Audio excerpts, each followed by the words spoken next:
بسم اللہ الرحمن الرحیم۔ حج کے مہینے معین ہیں جو معلوم ہیں، تو جو شخص ان مہینوں میں حج کی نیت کر لے تو حج کے دنوں میں نہ عورتوں سے اختلاط کرے، نہ کوئی برا کام کرے اور نہ کسی سے جھگڑے، اور جو نیک کام تم کرو گے وہ اللہ کو معلوم ہو جائے گا۔ اور زاد راہ یعنی رستے کا خرچ ساتھ لے جاؤ، کیونکہ بہترین زاد راہ پرہیزگاری ہے۔ اور اے اہل عقل، مجھی سے ڈرتے رہو، اس کا تمہیں کچھ گناہ نہیں کہ حج کے دنوں میں بذریعہ تجارت اپنے پروردگار سے روزی طلب کرو۔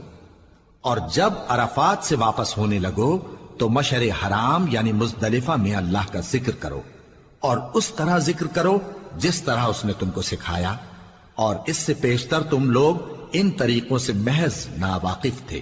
پھر جہاں سے اور لوگ واپس ہوں وہیں سے تم بھی واپس ہو، اور اللہ سے بخشش مانگو، بے شک اللہ بخشنے والا ہے، رحمت کرنے والا ہے۔ پھر جب حج کے تمام ارکان پورے کر چکو تو مینا میں اللہ کو یاد کرو جس طرح اپنے باپ دادا کو یاد کیا کرتے تھے، بلکہ اس سے بھی زیادہ۔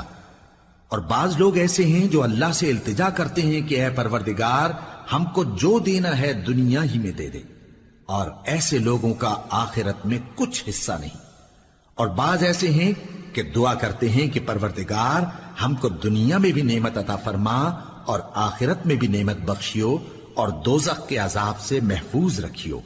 یہی لوگ ہیں جن کے لیے ان کے کاموں کا حصہ یعنی اجر نیک تیار ہے، اور اللہ جلد حساب لینے والا ہے۔ اور قیام منا کے دنوں میں جو گنتی کے دن ہیں اللہ کو یاد کرو، اگر کوئی جلدی کرے اور 2 ہی دن میں چل دے تو اس پر بھی کچھ گناہ نہیں، اور جو بات تک ٹھہرا رہے اس پر بھی کچھ گناہ نہیں۔ یہ باتیں اس شخص کے لیے ہیں جو اللہ سے ڈرے، اور تم لوگ اللہ سے ڈرتے رہو اور جان رکھو کہ تم سب اس کے پاس جمع کیے جاؤ گے۔ اور کوئی شخص تو ایسا ہے جس کی گفتگو دنیا کی زندگی میں تم کو دلکش معلوم ہوتی ہے، اور وہ اپنے معافی ضمیر پر یعنی اس بات پر جو اس کے دل میں ہے اللہ کو گواہ بناتا ہے، حالانکہ وہ سخت جھگڑالو ہے۔ اور جب پیٹ پھیر کر چلا جاتا ہے تو زمین میں دوڑتا پھرتا ہے تاکہ اس میں فتنہ انگیزی کرے اور کھیتی کو برباد اور انسانوں اور حیوانوں کی نسل کو نابود کر دے، اور اللہ فتنہ انگیزی کو پسند نہیں کرتا۔ اور جب اس سے کہا جاتا ہے کہ اللہ سے خوف کر تو غرور اس کو گناہ میں پھنسا دیتا ہے، سو اس کو جہنم کافی ہے اور وہ بہت برا ٹھکانہ ہے۔ اور کوئی شخص ایسا ہے کہ اللہ کی خوشنودی حاصل کرنے کے لیے اپنی جان بیچ ڈالتا ہے، اور اللہ بندوں پر بہت مہربان ہے۔ مومنو، اسلام میں پورے داخل ہو جاؤ اور شیطان کے پیچھے نہ چلو، وہ تو تمہارا کھلا دشمن ہے۔ پھر اگر تم احکام روشن پہنچ جانے کے بعد لڑکھڑا جاؤ تو جان رکھو کہ اللہ غالب ہے، حکمت والا ہے۔ کیا یہ لوگ اسی بات کے منتظر ہیں کہ ان پر اللہ کا عذاب بادل کے سائبانوں میں نازل ہو اور فرشتے بھی اتر آئیں اور کام تمام کر دیا جائے؟ اور سب کاموں کا رجوع اللہ ہی کی طرف ہے۔ اے پیغمبر، بنی اسرائیل سے پوچھو کہ ہم نے ان کو کتنی کھلی نشانیاں دیں، اور جو شخص اللہ کی نعمت کو اپنے پاس آنے کے بعد بدل دے تو اللہ سخت عذاب کرنے والا ہے۔ اور جو کافر ہیں ان کے لیے دنیا کی زندگی خوشنما کر دی گئی ہے، اور وہ مومنوں سے تمسخر کرتی ہیں، لیکن جو پرہیزگار ہیں وہ قیامت کے دن ان سے اوپر ہوں گے۔ اور اللہ جس کو چاہتا ہے بے حساب رزق دیتا ہے۔